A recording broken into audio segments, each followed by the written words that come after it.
Welcome. I'm E.G. Marshall. Welcome to the sound of suspense. Welcome to the fear you can hear, but mostly to the world of terrifying imagination. The story you're about to hear concerns one of the most unusual killers in the annals of crime. A brutal murderer who carries not one but 4 deadly weapons wherever he goes. A huge monster of a creature weighing hundreds of pounds. But this isn't a horror story. In a way, it's a love story. It's called The Horse That Wasn't for Sale. And now that you've heard the title, you've already guessed the identity of our killer. But that doesn't mean you know what Stargazer is really like. No, you keep away from me here. Get back, Stargazer! Get back, get away! Get away! Stop it! Please, somebody stop him! Save me!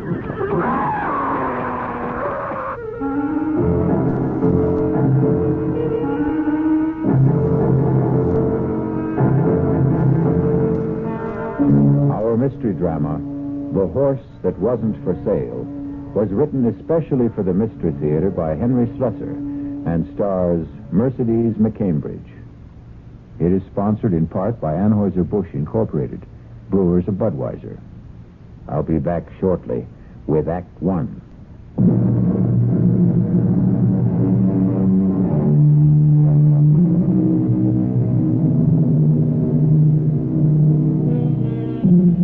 Our tale begins in an idyllic setting. Just picture the gently rolling hills of a horse farm in the early days of autumn. The colors of the trees all red and rust and differing shades of amber. See the ranch house nestled comfortably in the valley. The long row of white stables. But now you may notice something unusual about this farm. The stables are empty. No horses neigh and whinny in the paddocks. The only sound is the tapping of a typewriter. And at a desk in the front room sits a very handsome and very sad-looking young lady whose name is Chrissy Runyon. Judge Simmons, I thought it was only fair that I tell you the whole story about Stargazer, so that at least you'll know the animal isn't entirely to blame for what happened. It began on the day my father was buried. And, of course, it began with our trainer, Clem Burnett. He was all alone at Runyon Farms that day, and he took advantage of the fact to sample some of Daddy's best bourbon. Ah, shut up, you. Stand still if you want to get brushed. Ah, what's the matter with you? Stand still, you mangy beast. Oh, for the love of... There goes the blasted phone now. I ain't got one job to do, it's another. All right. I'm coming.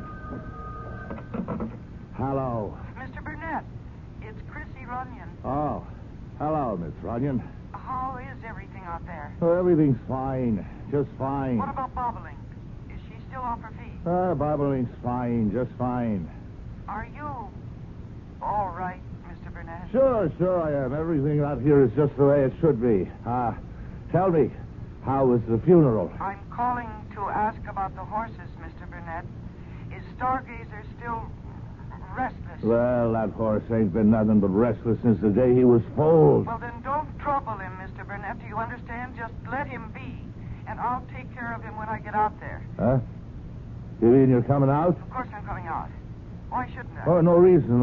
I just thought, well, you ain't been here in a long time, Miss Runyon. Well, I have to arrange things for the auction. Huh? Auction? What are you talking about? I'm sorry, Mr. Burnett, but the horses have to be sold, and the farm, too. My father's debts were too, well, never mind. I'll be there sometime this weekend. Oh, wait a minute. You're telling me that I'm out of a job? I'm sorry. There's nothing I can do about it. Now, look here. I worked 6 years on this place. 6 years, and your old man never gave me more than a... I'll see you on the weekend, Mr. Burnett, and we'll settle then about your wages. And remember, what I said about Stargazer. Just let him alone. Goodbye. Just like that, huh? Just like that, huh, Miss Snooty? I let him alone, all right. He can starve as far as I'm concerned.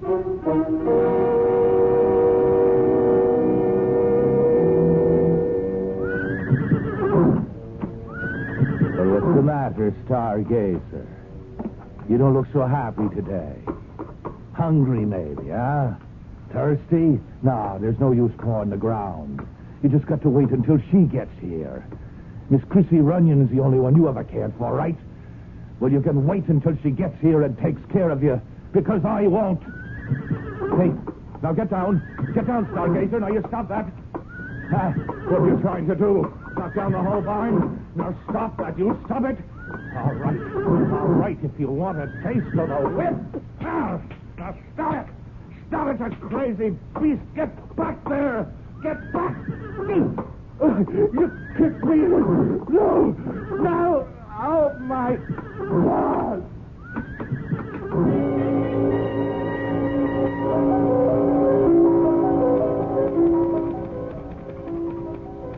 Well, you know what happened to Clem Burnett better than I do, Judge Simmons.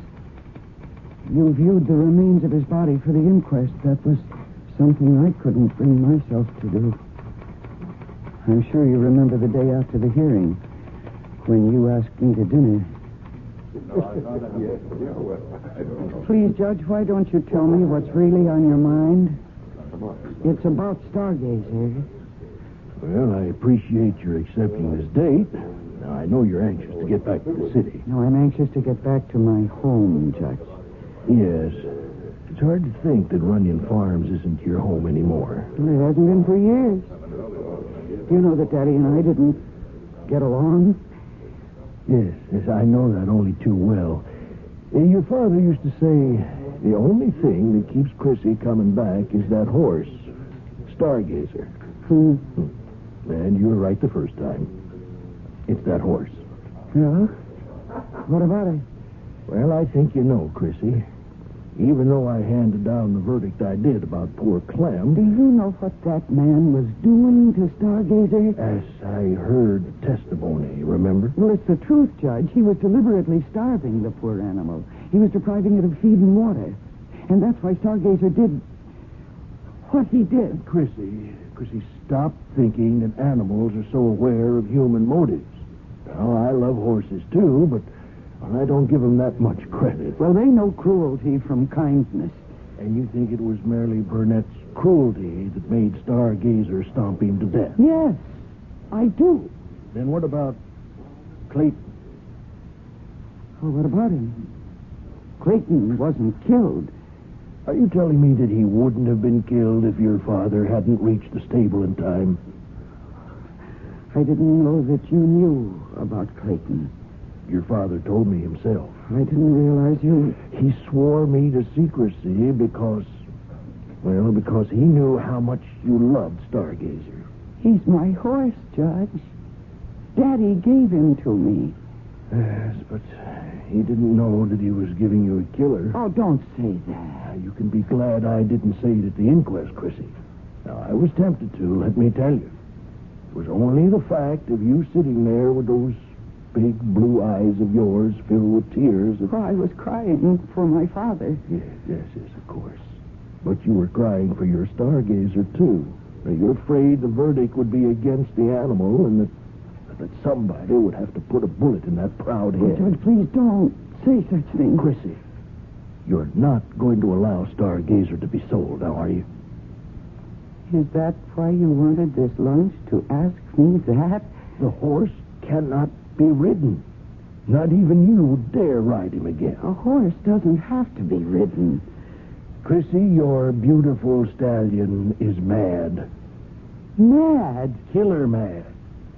The way some animals get when they're treated just a little too cruelly. But Stargazer wasn't ever treated that badly. And between Clayton and Burnett and you... Me? Yes, Chrissy. Yours was the greatest cruelty of all. What do you mean? Your horse loved you, child, and you left him. You went out of his life, and you stayed out of it. Well, I was in college. And afterwards, well, Judge, I did have a life to live. I didn't want to live it under the thumb of my father. Yes, and Stargazer forgot kindness and learned indifference and cruelty, and he went mad. Now, you have to do something for him. Judge, please listen to me. I know he's valuable, Chrissy. And I know your father left you with too many creditors, and Stargazer will probably bring you a higher price than any other horse on the list. 8, maybe 10,000 from the stud farm. Judge Simmons, you needn't have worried. I made up my mind about that even before Stargazer, even before Burnett was killed. He's not for sale.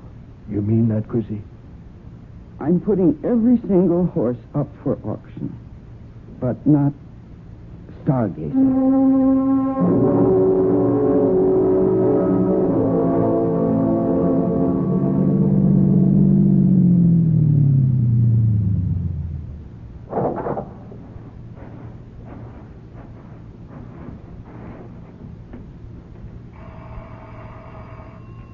Just a moment. Good morning. Oh. Hello. You remember me, don't you? Alan Carlin from Wildbrook Farm? Yes, of course. I remember you, Mr. Carlin. Well, I thought you might have forgotten me. It's been a couple of years since we've seen each other, Miss Runyon. I remember you. In fact, I saw you at the auction. Well, I'm flattered that you noticed me. You bought 3 of my father's horses. Yes, I bought 3. I meant to buy 4. Listen, do you mind if I come in? Oh, please do. I was really shocked when I heard he died.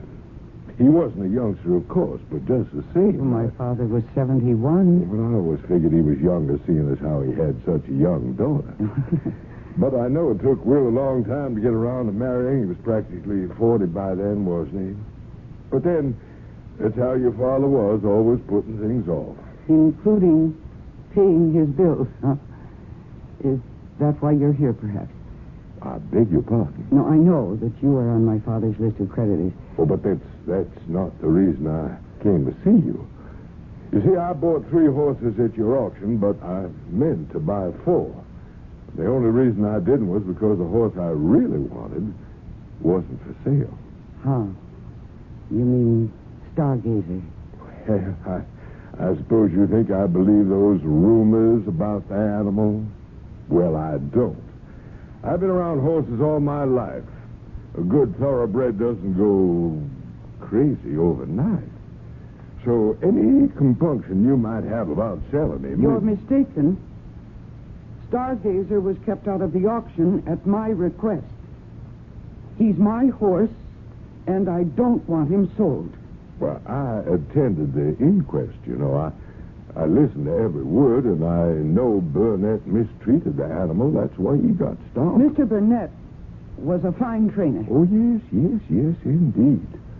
The point is that I'm willing to take my chances, Miss Runyon. I won't ask you to cut the price because of the horse's reputation. There's no price tag on him. I'm sorry. Miss Runyon, you're still a sporting woman, aren't you? Would you be willing to make a little wager? What? Well, I've ridden horses with reputations 5 times worse than Stargazer's, and I can prove it. Now, if I do, will you talk about a sale? No. Oh, you're your father's daughter, all right. Everybody said Will ought to raise mules that would have been more in character. Now, look, you don't have to worry about me. I was born in a saddle.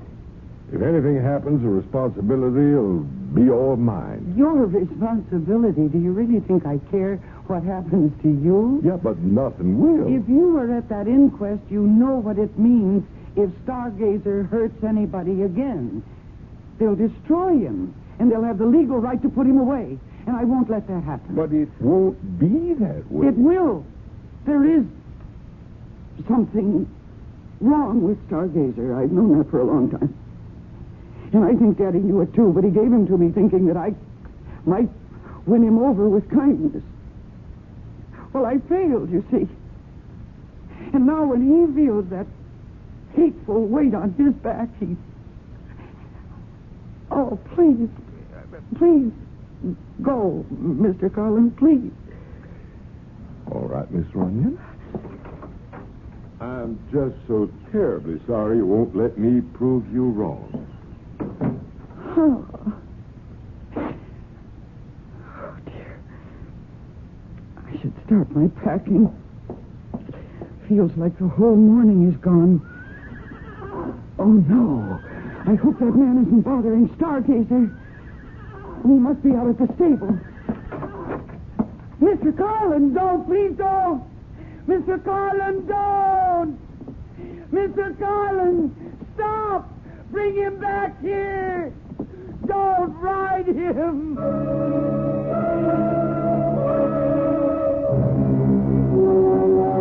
And so Mr. Alan Carlin, horse fancier, has taken a fancy to a killer horse. But Mr. Carlin won't admit he can't win Stargazer's heart and perhaps win Stargazer himself. We'll find out what becomes of both of them when I return shortly with Act 2.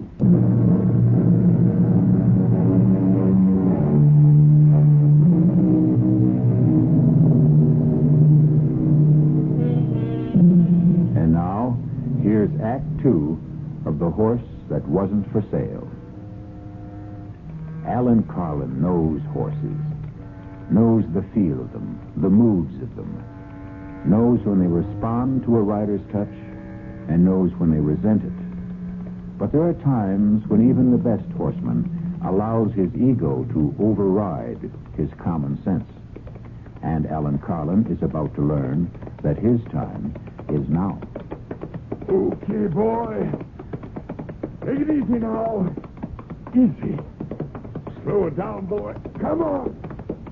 Those branches. Oh, good Lord, Stargazer, slow it down, boy. That tree. No. Oh, God, my back. My spine. Crazy horse, she was right. You are crazy. No, you keep away from me. Get back. You get back there, Stargazer. You get away. Don't stop it. Somebody, please, somebody stop him. Save me.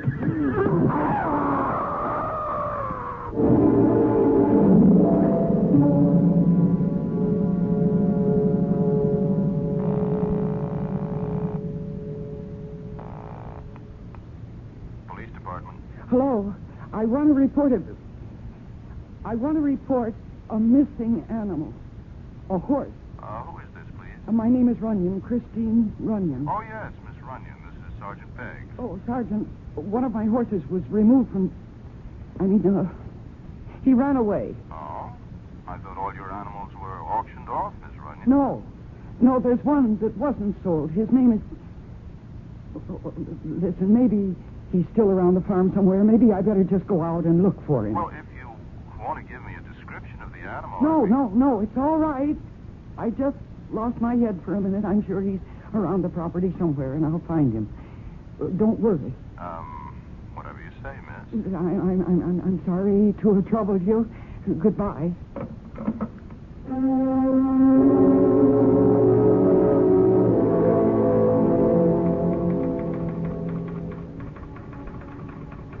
Of course, I knew that Stargazer wasn't around the farm. I knew where Stargazer was. Somewhere near the woods, with Alan Carlin on his back, if he was still safely in the saddle. And I knew that I had to find him. I saw Carlin's automobile parked outside, and I decided to take it instead of my own, so that I could send Mr. Carlin back where he belonged. I just hoped and prayed that I wasn't too late.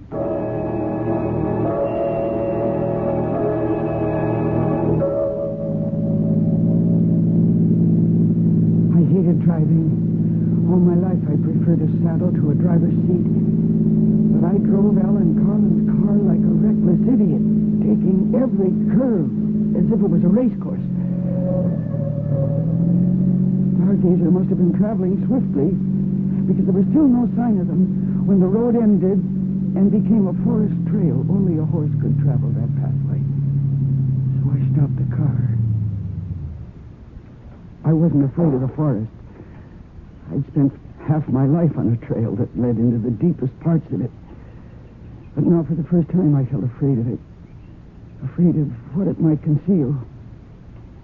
And then I heard a sound that froze me in my tracks. Stargazer! Stargazer, where are you? Stargazer! Mr. Carlin! Oh, thank heavens you're all right, Stargazer. You are... Oh, dear God. No! Mr. Carlin, he's been thrown. Oh, I warned you not to do this. He just won't be ridden. Nobody can ride Stargazer, not even me. You're lucky you weren't... Oh, no. Oh, no, his head. Oh, no. You killed him. He's dead. He's trampled to death. Oh, dear God. How could you let this happen? It isn't right. It isn't right. No, Stargazer. I'm not angry. Not with you. My poor animal. No, it's his fault. It's all his fault. Oh, damn you, Carlin. Why did you make this happen? Why? No, don't worry. Don't worry, Stargazer. I'm not going to let anything happen to you. That wouldn't be fair. It just wouldn't be. Only what can I do? They'll find out. Somebody will find out. I looked at Carlin's dead body, and I thought, what if I simply left it there? Just left it to yesterday's dead leaves and this year's snow. By the time they found him, Stargazer would be safe with me in Washington. But then I realized that would never work. They'd see the hoof marks on his face. They'd know. That policeman I called would remember, and they'd come for Stargazer, and they'd put a bullet in his head. No, I couldn't leave Ellen Carlin there. Not with the story of his death so clearly marked on his face and his body. Or maybe there was something else I could do. What if I obscured the story of that death? What if I just obliterated it? Yes, that was my answer. Ellen Carlin's automobile was only 100 yards away. If I could get him there, I bent down and put my hands under his arms, and I tried to lift him. It was so heavy. Dead weight. How could I drag him to the car? No, it was impossible. I could only move him a few inches along the ground. The slippery leaves beneath his body helped a little, but I just didn't have the strength. And then Stargazer gave me the answer. If I could manage to secure the body to his harness, if I could attach it somehow to the reins, or even to the stirrup. It was horrible, I knew that.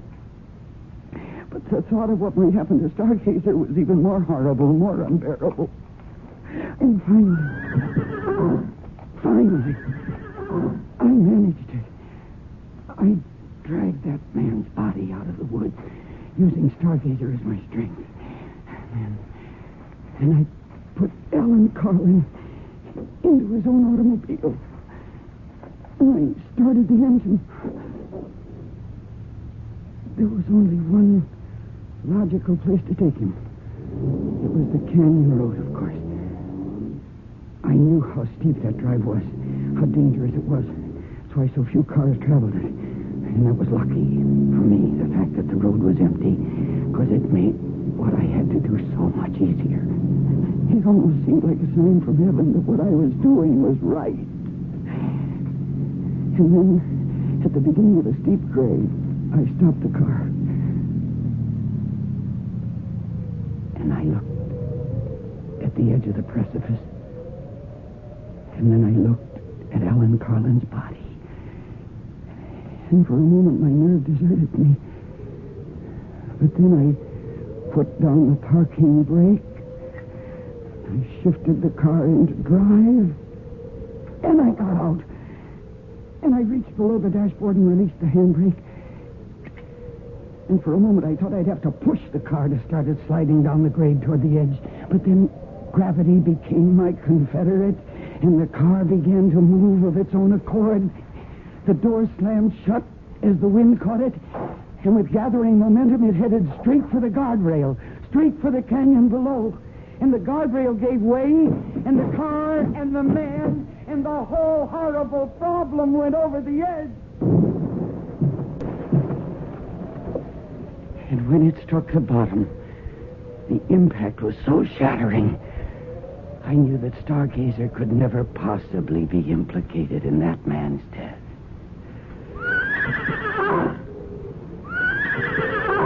Then I made the long walk back to the woods, back to my horse, to my old friend, who stood patiently tethered, waiting for me, trusting in me.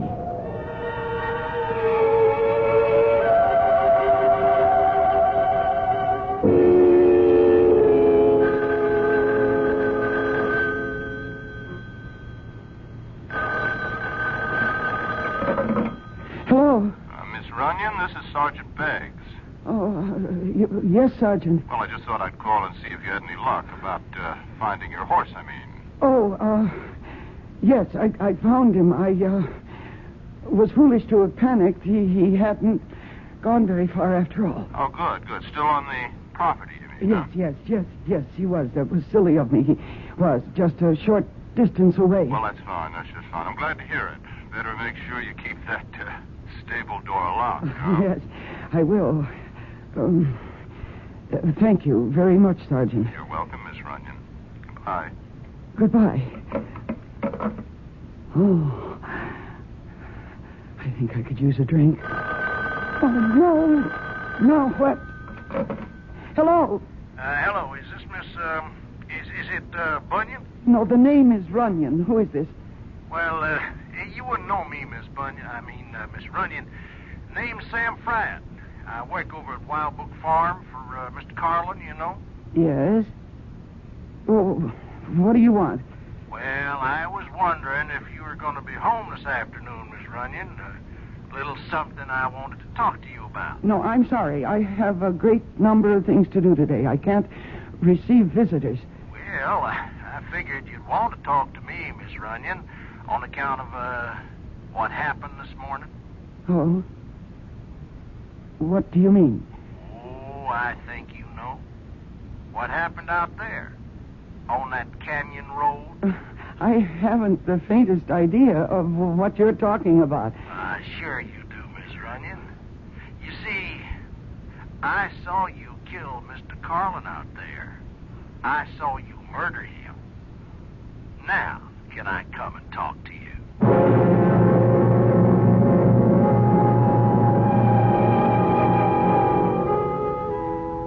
There's a famous old saying that we've all become familiar with lately.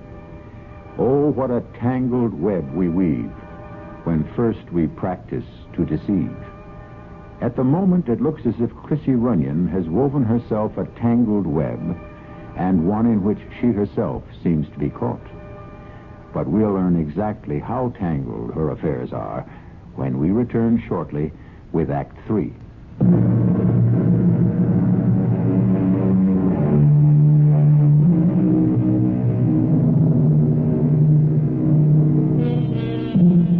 And now, here's the final act of The Horse That Wasn't for Sale. And it begins with a sound that strikes terror into the heart of young Chrissy Runyon. She hesitates before she answers it, afraid of the man who might be on her doorstep. Miss Runyon? Yes. I'm, Sam Fradd. Yes. Oh. Come in. Well, it's, nice of you to see me, Miss Runyon. Who are you? Mr. Fried. I've never seen you around here before. Well, I'm new, Miss Runyon. I come from out of state. Yeah, I used to work in West Virginia at the Algonquin Farms. You know it? Oh, I've heard of it. Yeah, well, I used to be a trainer there a long, long time ago. Then they had me doing grooming work and junk like that. I said, no more of that, I said. Mr. Fried, will you please come to the point? What did you mean about Mr. Carlin? I don't know what you saw or think you saw. I seen you, Miss Runyon. I seen what you did. Well, whatever you think you saw, you were mistaken. I didn't even know your boss, Mr. Carlin. And to accuse me of killing him... Oh, but that's what you did, all right. Now, you pushed that car over the cliff, and poor Mr. Carlin was in it. My, you must have really hated that man. Well, what'd they ever do to you? Get fresh or something? Mr. Friat, you're completely wrong. I swear you're mistaken. Well, all righty then, I'm wrong. So you don't mind if I tell the police what I saw? Now, I figure they're not so dumb they can go looking for footprints or something up there, like tire tracks and stuff like that. It was an accident. Of course, I don't have to tell them what I saw. What do you mean by that? Well, what I said. Ain't no law saying a man has to tell everything he knows. And what would stop you? Oh, if I liked a person. No, that's not what you really mean, is it? Now, you take Mr. Carlin. Well, I only worked for the man a week, and I could tell already that he wasn't such a nice fella. Now, I did not kill Mr. Carlin. Oh, sure, Miss Runyon. But you see, there I was in that canyon, taking a ride on the old nag they let me use, and I seen that car stop there. And now, just for the heck of it, I put my field glasses on it. That's how I come to see it all. But you don't understand why I did it. Oh, heck, I don't care why. Now, I told you I didn't like the man. Sure could sit a horse, though. Now, I'll give him that. I swear to you he was already dead. You know, people around here know that he treated your pa pretty bad. Can't blame you for what you did. No, you must believe me. Mr. Carlin was already dead when his car went over into the canyon. He'd been killed by an accident. I had my reasons for doing what I did. Sure, Miss, sure you did. And you can just tell the police all about it. No, they may not understand. Yeah, that's true enough. Yeah, they may not understand. I mean, not the way I do. But just the same, if they ask me questions about it, now, I'd have to tell them what I know. Well, unless, of course, I wasn't around to tell them anything. Not around? Well, with Mr. Carlin dead, there's not much point in me hanging around Wildbrook much longer. Maybe I ought to move on. Find me another job. If I did that, well, I wouldn't be here when the police came around. Understand? No, I'm not sure I do. If I could get me a stake, now, I'd leave right away, tomorrow, maybe. It wouldn't take much. 4,000 or 5,000, maybe, huh? That ought to be enough, don't you think? Oh, now, wait a minute. Well, better round it out to 5. Yeah, 5,000 would do her, Miss Runyon. You expect me to give you that money? Well, it would sure help if you did. But that's impossible. I don't have a penny. Auction must have given you plenty, Miss Runyon. Why, Mr. Carlin bought some of your stock himself. But every cent goes to my father's creditors, and even that won't be enough. Well, I don't know about that. All I know is 5,000 would do me just fine. Now, you think it over, Miss Runyon. I'll come back tomorrow afternoon. It won't do any good.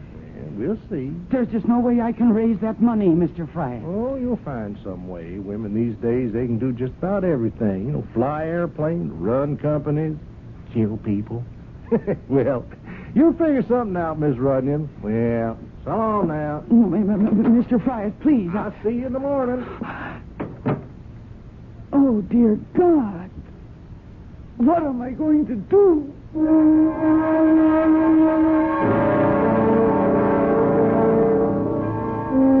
now, here's news on the local scene. The body of horseman Alan Winslow Carlin has been found in the ravine below Canyon Road. Carlin, the victim of an auto crash that completely demolished his vehicle, had to be identified positively through examination of his dental records due to the condition of the body.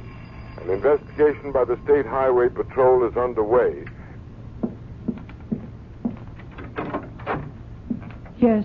Miss Runyon, my name is Sergeant Beggs. We spoke on the phone earlier today.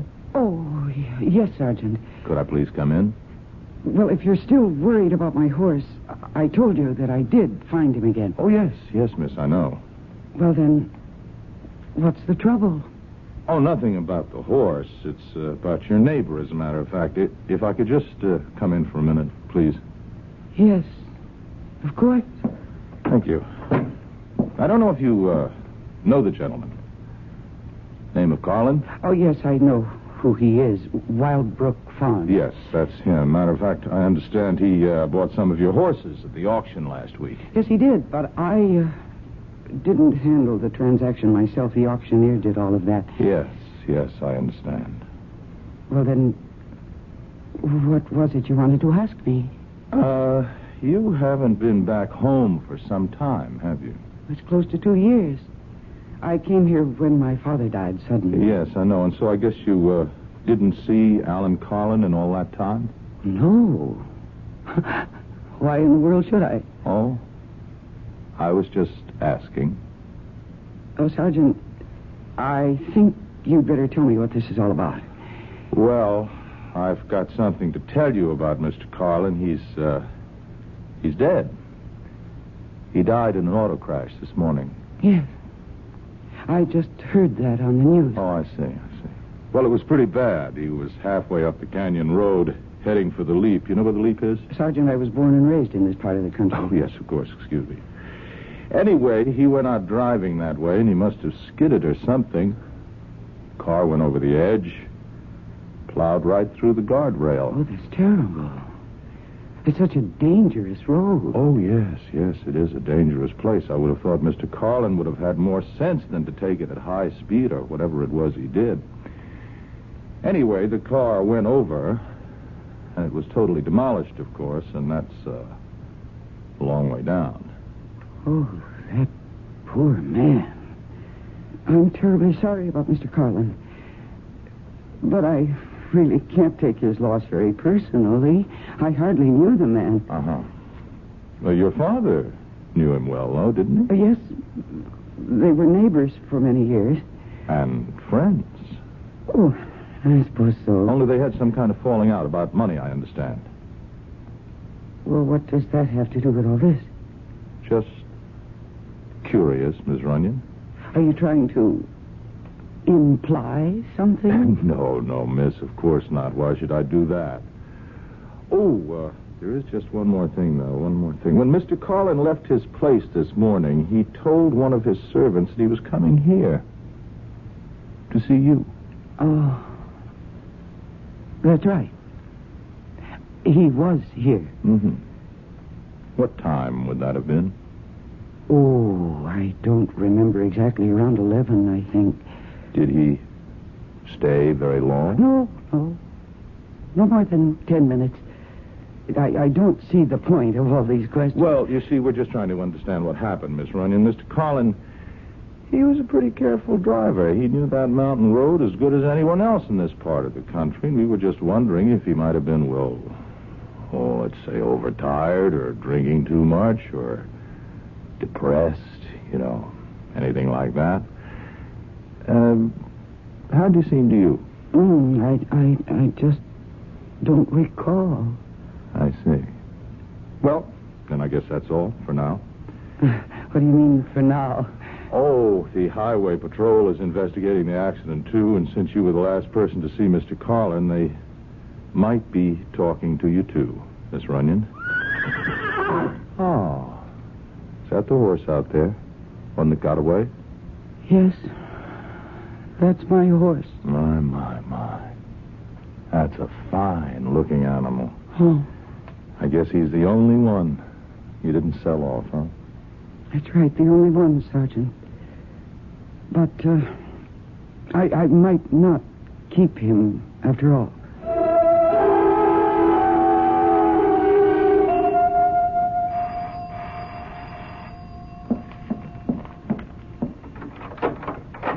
Well, hello, Miss Runyon. Hello, Mr. Fryer.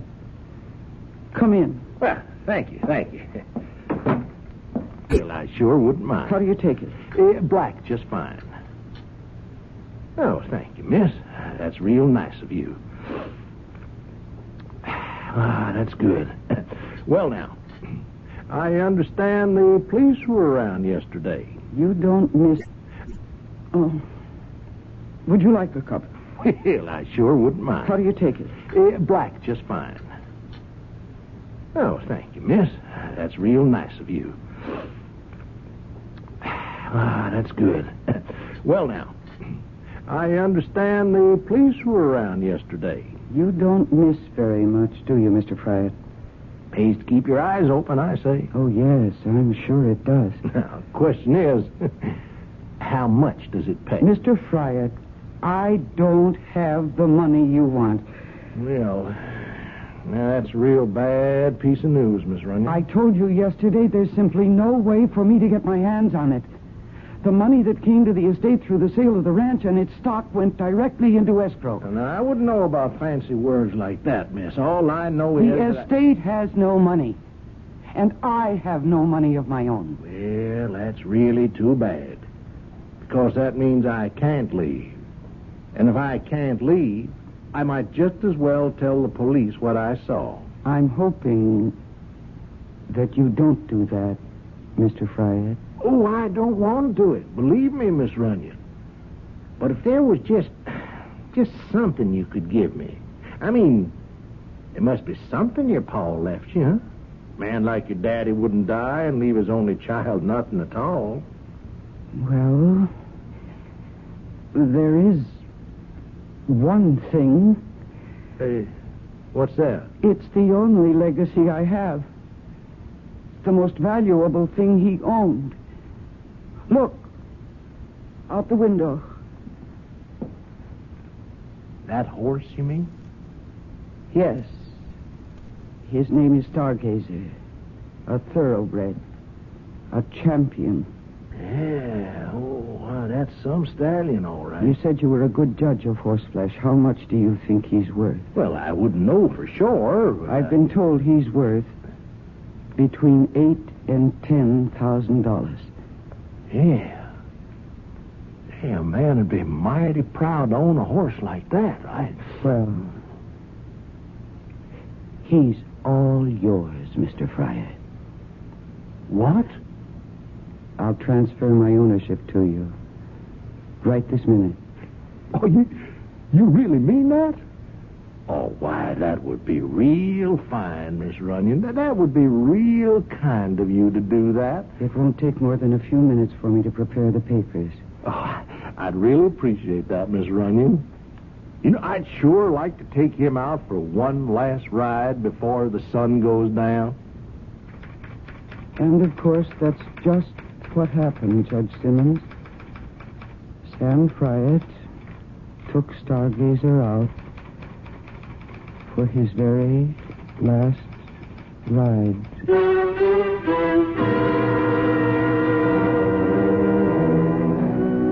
Remember all the old cowboy movies that showed the lone rider heading into the setting sun? Well, you can picture old Sam Fryer doing exactly that.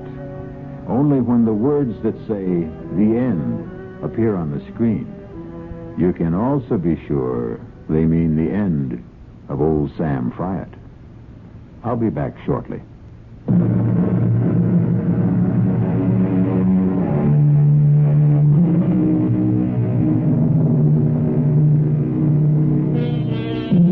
We hope you enjoyed this radio mystery story. We hope you're enjoying the magic of radio itself. Magic which produces the most gigantic stage of all. A stage large enough for one galloping horse or an entire herd of galloping horses. This is E.G. Marshall asking you to tune in. Will someone please head those horses off at the pass? Our cast included Mercedes McCambridge, Arnold Moss, William Redfield, and Earl Hammond. The entire production was under the direction of Himan Brown. Mystery Theater was sponsored in part by the Kellogg Company, makers of Kellogg's Special K cereal. This is E.G. Marshall inviting you to return to our Mystery Theater for another adventure in the macabre. Until next time, pleasant dreams.